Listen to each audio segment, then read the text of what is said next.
தமிழ் இலக்கிய வரலாற்று ஆராய்ச்சி துறையின் முன்னோடிகளில் ஒருவரான முத்துசுவாமி ராகவ ஐயங்கார் அவர்களுடைய சரித்திரத்தை இன்றைய சான்றோர் சரித்திர நிகழ்ச்சியில் நினைவு கூறுவதில் பெருமையடைகின்றோம். ராகவ ஐயங்கார் அவர்கள் 1878ஆம் ஆண்டு ஜூலை மாதம் 26ஆம் தேதி பிறந்துள்ளார். 1960ஆம் ஆண்டு பிப்ரவரி மாதம் 2ஆம் தேதி இயற்கை எய்தியுள்ளார். இவர் தமிழ், வடமொழி, ஆங்கிலம் ஆகிய மும்மொழிகளிலும் சிறந்த புலமை பெற்று தமிழ் ஆய்வாளர், பதிப்பாசிரியர், இதழாசிரியர் மற்றும் கவிஞராக தொண்டாற்றியுள்ளார். ராமநாதபுரம் சமஸ்தானத்தின் அவைக்கள புலவராக இருந்த முத்துசுவாமி ஐயங்காருக்கு மகனாக பிறந்தார். இளம் வயதிலேயே தந்தையை இழந்ததால் தமிழறிஞர் பாண்டித்துரை தேவர் இவரை வளர்த்து கல்வி புகட்டினார். தமிழ் இலக்கண இலக்கியங்களில் பெற்ற தேர்ந்த புலமையால் 18ஆம் வயதிலேயே பாண்டித்துரை தேவரின் அவைக்கள புலவரானார். பாண்டித்துரை தேவர் தோற்றுவித்த மதுரை தமிழ்ச்சங்கத்தின் செந்தமிழ் கல்லூரியில் தமிழ் ஆசிரியராக பணியாற்றினார். ராகவ ஐயங்கார் அவர்கள் தமிழ் சங்கத்தின் அதிகாரப்பூர்வ இதழான செந்தமிழ் இதழின் உதவி ஆசிரியராகவும் பின்னர் ஆசிரியராகவும் பொறுப்பு வகித்தார். சென்னை லொயலா கல்லூரியின் கீழைக்கலை தமிழ் ஆராய்ச்சி துறையில் பேராசிரியராகவும் பின்னாளில் பணியாற்றியுள்ளார். இவர் செந்தமிழ் இதழில் எழுதிய வீர தாய்மார் என்ற சங்ககால பெண்களின் வீரத்தை விவரிக்கும் கட்டுரையை பாராட்டிய மகாகவி பாரதியார் அதனை தனது இந்தியா நாளிதழிலும் மறுபிரசுரம் செய்தார். ராகவ ஐயங்கார் பல வரலாற்று மற்றும் இலக்கிய ஆராய்ச்சி நூல்களை எழுதியுள்ளார்.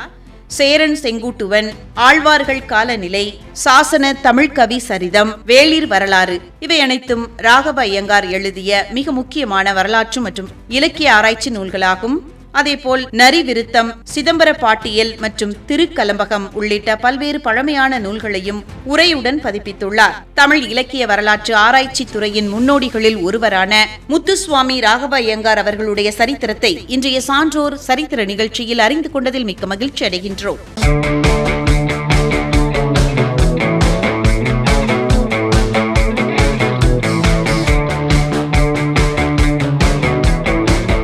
தென்னிந்திய திரைப்பட வரலாற்றில் மிக முக்கியமான இயக்குனர், தயாரிப்பாளர் மற்றும் நடிகரான பூதகூர் ராமகிருஷ்ணய்யா பந்தலு அவர்களுடைய சரித்திரத்தை இன்றைய சான்றோர் சரித்திர நிகழ்ச்சியில் நினைவு கூறுவதில் பெருமையடைகின்றோம். 1910ஆம் ஆண்டு ஜூலை மாதம் 26ஆம் தேதி அன்று பந்தலு அவர்கள் பிறந்துள்ளார். 1974ஆம் ஆண்டு அக்டோபர் மாதம் 8ஆம் தேதி காலமாகியுள்ளார். இவர் தமிழ், கன்னடம், தெலுங்கு மற்றும் ஹிந்தி ஆகிய மொழிகளில் 50க்கும் மேற்பட்ட திரைப்படங்களை உருவாக்கி சாதனை படைத்துள்ளார். பந்தலு அவர்கள் ஆந்திரா மாநிலத்தின் சித்தூர் மாவட்டத்தில் உள்ள குப்பம் அருகே ஒரு கிராமத்தில் பிறந்தார். திரைப்படத் துறைக்கு வரும் முன் பள்ளி ஆசிரியராக பணியாற்றினார். தெலுங்கு மற்றும் கன்னடத்தில் பந்துலு என்றால் ஆசிரியர் என்று பொருள். நாடகக்கலை மீதான ஈர்ப்பால் பல புகழ்பெற்ற நாடக குழுக்களில் இணைந்து நடிகராக தன் கலை பயணத்தை தொடங்கினார் பந்துலு அவர்கள். தனது பத்மினி பிக்சர்ஸ் என்ற தயாரிப்பு நிறுவனத்தின் கீழ் பல பிரம்மாண்டமான காவியங்களை உருவாக்கினார் பந்துலு அவர்கள். நடிகர் திலகம் சிவாஜி கணேசன் நடிப்பில் சுதந்திர போராட்ட வீரரின் வரலாற்றை விவரிக்கும் இந்தியாவின் முதல் முழுநீள டெக்னிகலர் திரைப்படமான வீரபாண்டிய கட்டபொம்மன் திரைப்படத்தை தயாரித்தார். வ.உ. சிதம்பரனாரின் வாழ்க்கை வரலாற்றை செழுமையாக திரைக்கு கொண்டு வந்த வரலாற்று காவியமான கப்பலோட்டிய தமிழன் திரைப்படத்தையும் தயாரித்தார். மகாபாரத கதையை அடிப்படையாக கொண்டு சிவாஜி கணேசன் மற்றும் டி.என். ராமாராவ் நடிப்பில் உருவான பிரம்மாண்டமான படமான கர்ணன் திரைப்படத்தையும் இவரே தயாரித்தார். மக்கள் திலகம், எம்ஜிஆர் மற்றும் ஜெயலலிதா நடிப்பில் உருவான மாபெரும் வெற்றி திரைப்படமான 1000ல் ஒருவன் திரைப்படத்தையும் பந்துலு அவர்கள் தயாரித்தார்.